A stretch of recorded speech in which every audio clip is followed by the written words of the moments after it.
نحمد و نصلی علی رسول الکریم اما بعد۔ محترم سامعین و حاضرین، حدیث ایک ملاحظہ فرمائیں، صحیح بخاری کے اندر حدیث ہے، صحیح مسلم کے اندر بھی حدیث آتی ہے، کان رسول اللہ صلی اللہ علیہ وسلم یصلی وہو حامل امامۃ بنت زینب رضی اللہ عنہ فاذا سجد وضعها واذا قام حملها متفق علیہ ولمسلم وهو یؤم الناس فی المسجد۔ حدیث کا ترجمہ اختصار کے ساتھ کچھ یوں ہے، پیارے پیغمبر محمد رسول اللہ صلی اللہ علیہ وسلم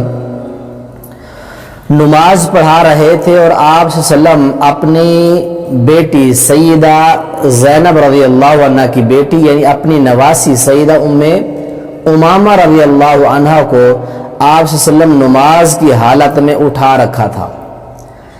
جب اللہ کے نبی علیہ السلام فَإِذَا سَجَدَ وَوَضَعَهَا سجدے میں جاتے تو بچی کو رکھ دیتے، صف کے اوپر بٹھا دیتے، اور جب آپ صلی اللہ علیہ وسلم اِذَا قَامَ حَمَلَهَا جب سجدے سے اٹھتے نبی علیہ السلام بچی کو بھی اٹھا لیتے۔ مسلم کے آگے الفاظ ہیں وَلِمُسْلِمٍ وَهُوَ يَؤُمُّ النَّاسَ فِي الْمَسْجِدِ۔ حبیب کریم علیہ السلام مسجد نبوی کے اندر لوگوں کی امامت فرما رہے تھے۔ اب یہ صحیح مسلم کے اندر بھی حدیث آتی ہے، صحیح بخاری شریف کے اندر بھی حدیث آتی ہے۔ اب اس حدیث سے بہت سے مسائل اخذ کیے گئے ہیں۔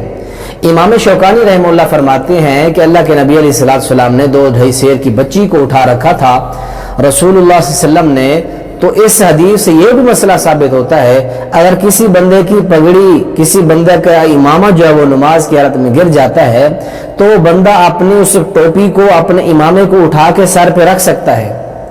اور اس سے یہ بات بھی ثابت ہوتی ہے اللہ کے نبی علیہ السلام نے بچی کو نماز کی حالت میں بندگی میں اللہ کی خاص عبادت میں بچی کو اٹھا کے، عرب کے لوگ جو بچیوں سے نفرت کرتے تھے، بچیوں کو زندہ دفن کر دیتے تھے، ان کی اکڑ کو توڑا۔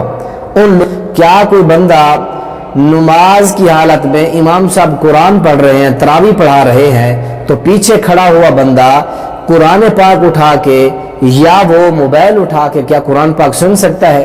تو اس حوالے سے ہمیں اماں جی عائشہ رضی اللہ عنہ کے حوالے سے ایک حدیث ملتی ہے، صحیح بخاری کے اندر بھی حدیث ہے، صحیح مصنف ابن ابی شیبہ کے اندر ہے، یہ حدیث ملتی ہے سنن الکبریٰ البیہقی کے اندر ہے، وسندہ صحیح اور صحیح درجے کی حدیث ہے۔ اماں جی عائشہ رضی اللہ عنہ کا عمل ہے، کیا حدیث کے الفاظ ہیں؟ کانت عائشہ یؤمھا عندھا زکوان من المصحف، سیدہ عائشہ رضی اللہ عنہ کے غلام حضرت زکوان رحمہ اللہ ان کی امامت قرآن مجید سے دیکھ کر کرتے تھے۔ اماں جی پیچھے کھڑی ہوتی اور یہ امامت کراتے اماں جی کی، اور یہ قرآن پاک دیکھ کر پڑھتے تھے، ان کی امامت کراتے تھے۔ اٹھا کے کوئی امام صاحب کی بھی سن سکتا ہے۔ اب ایک دوسرا والا بھی سن لیں، حضرت انس بن مالک رضی اللہ تعالیٰ عنہ کا عمل بھی سن لیں۔ ان کے بارے میں الفاظ ہیں کان انس یصلی وهو غلامه یمسک المصحف خلفه فاذا تعایا فی آیت فتح علیہ۔ سیدنا انس بن مالک رضی اللہ تعالیٰ نماز پڑھتے تو ان کا غلام ان کے پیچھے قرآن مجید پکڑ کے کھڑا ہوتا، جب کسی آیت پر وہ رک جاتے تو وہ غلام جو پیچھے قرآن اٹھا کے کھڑا ہوتا وہ آپ کو لقمہ دے دیتا۔ یہ بھی مصنف ابن ابی شیبہ کے اندر یہ بات آتی ہے، السنن الکبریٰ للبیہقی کے اندر وسندہ صحیح، صحیح سند کے ساتھ یہ بات منقول ہے۔ اسی طرح امام مالک رحمہ اللہ سے سوال ہوا اس شخص کے بارے میں، آپ کیا فرماتے ہیں کہ جو رمضان میں قرآن مجید ہاتھ میں پکڑ کر امامت کراتا ہے؟ تو آپ رحمہ اللہ نے فرمایا کہ لا باس بذالک، اس بارے میں کوئی حرج نہیں، جب مجبوری ہو، کوئی حافظ قرآن نہ مل رہا ہو آپ کو، تو اس وقت آپ قرآن مجید کھول کے لوگوں کو ادھر سے دیکھ کے تراویح وغیرہ نماز وغیرہ پڑھا سکتے ہیں۔